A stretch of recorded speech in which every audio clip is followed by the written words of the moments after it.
കൂത്തുപറമ്പ് സംഭവത്തിന് 2 പതിറ്റാണ്ടുകൾ കഴിഞ്ഞിരിക്കുന്നു. ഇന്ത്യയുടെ രാഷ്ട്രീയ സമര ചരിത്രത്തിലെ ഏറ്റവും രക്തരൂക്ഷിതമായൊരു സമരമായിരുന്നു കൂത്തുപറമ്പിലെ സമരം. 21 വർഷം പൂർത്തിയാകുമ്പോഴും ഞങ്ങൾ എപ്പോഴും പറയുന്നു, രക്തസാക്ഷികൾ ശവകുടീരങ്ങളിൽ ഉറങ്ങുകയല്ല, രക്തസാക്ഷികൾ ജീവിക്കുകയാണ്. അത് ഇന്ന് ഈ കൂത്തുപറമ്പിന്റെ നഗരത്തിൽ ഒത്തുചേർന്നിട്ടുള്ള യുവാക്കളിലൂടെയാണ്, ഡിവൈഎഫ്ഐയുടെ പ്രവർത്തകരിലൂടെയാണ്. കൂത്തുപറമ്പിന്റെ സമരം വിദ്യാഭ്യാസ മേഖലയെ ആക്രിക്കച്ചവടക്കാരന്റെ കൊള്ളത്രാസിലിട്ട് തൂക്കുവാൻ വേണ്ടി കേരളത്തിലെ UDFന്റെ ഗവൺമെന്റ് നടത്തിയിട്ടുള്ള ശ്രമത്തിന് എതിരായിട്ടായിരുന്നു. അതിലുപരിയായി അഴിമതിക്കാരനായിട്ടുള്ള മന്ത്രിയെ കരിങ്കൊടി കാട്ടുക എന്ന ഉദ്ദേശവും ആ പ്രിയപ്പെട്ട സഖാക്കൾക്കുണ്ടായിരുന്നു. നിരായുധരായി കയ്യിൽ കറുത്ത തുണിയുമായി പ്രതിഷേധിക്കുവാൻ വേണ്ടി വന്ന ചെറുപ്പക്കാരുടെ നേർക്ക് നിറയൊഴിച്ച് 5 ചെറുപ്പക്കാർ രക്തസാക്ഷികളായി. സഖാവ് പുഷ്പേട്ടൻ ഇന്നും ആ വെടിയേറ്റതിനു ശേഷം എഴുന്നേറ്റ് നിൽക്കുവാൻ വേണ്ടി സാധിക്കാതെ, ഭക്ഷണം കഴിക്കുവാൻ വേണ്ടി സ്വന്തം കൈയൊന്നുയർത്തുവാൻ വേണ്ടി സാധിക്കാതെ ഇന്നും കിടപ്പിലാണ്. ഈ രക്തസാക്ഷികളെ ഞങ്ങളേറെ ആദരവോടുകൂടിയാണ് കാണുന്നത്.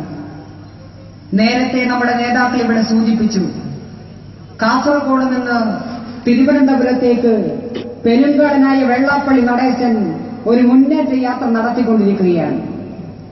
അല്പസമയം മുമ്പ് കോഴിക്കോട് നഗരത്തിൽ ആ ജാഥ സമാപിച്ചപ്പോൾ ആ സമാപന യോഗത്തിൽ വെച്ച് പ്രസംഗിച്ചത് വെള്ളാപ്പള്ളി കൂത്തുപറമ്പിലെ രക്തസാക്ഷികളായിട്ടുള്ള നമ്മുടെ പ്രിയപ്പെട്ട സഖാക്കളെ അപമാനിച്ചുകൊണ്ട് പ്രസ്താവന ഇറക്കിയിരിക്കുന്നു. 5 പേർ വെടിയേറ്റ് ചത്തു, ഒരാൾ ചാകാൻ വേണ്ടി കിടക്കുന്നുവെന്ന വെള്ളാപ്പള്ളി കോഴിക്കോട് നഗരത്തിൽ ചേർന്ന അവരുടെ പൊതുസമ്മേളനത്തിൽ വെച്ച് അല്പസമയം മുമ്പ് പ്രസംഗിച്ചത്. വെള്ളാപ്പള്ളി നടേശൻ പഠിച്ച സ്കൂളിലല്ല ഡിവൈഎഫ്ഐക്കാർ ഞങ്ങൾ പഠിച്ചത്. വെള്ളാപ്പള്ളിയുടെ അന്തസ്സല്ല ഞങ്ങൾക്ക്. നല്ല അന്തസ്സുള്ള തലമുറയിൽപ്പെട്ട, അന്തസ്സുള്ള വാക്കുകൾ പ്രയോഗിക്കുന്ന, അന്തസ്സാർന്ന രാഷ്ട്രീയ പ്രവർത്തനം നടത്തുന്നവരാണ് ഞങ്ങൾ.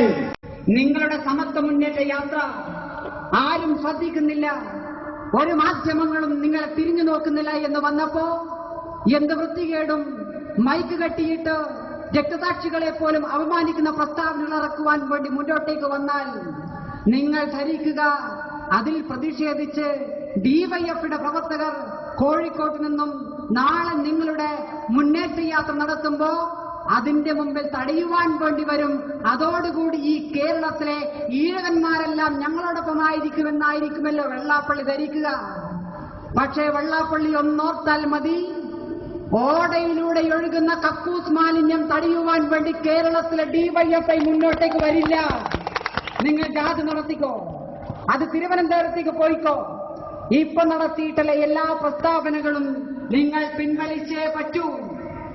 ഞങ്ങളുടെ പ്രിയങ്കരായ രക്തസാക്ഷികളെ അപമാനിച്ചുകൊണ്ട് വെള്ളാപ്പള്ളി നടത്തുന്ന ഈ ജാഥ, ആ ജാഥ അവസാനിക്കുന്നതിന്റെ ഇടയ്ക്ക്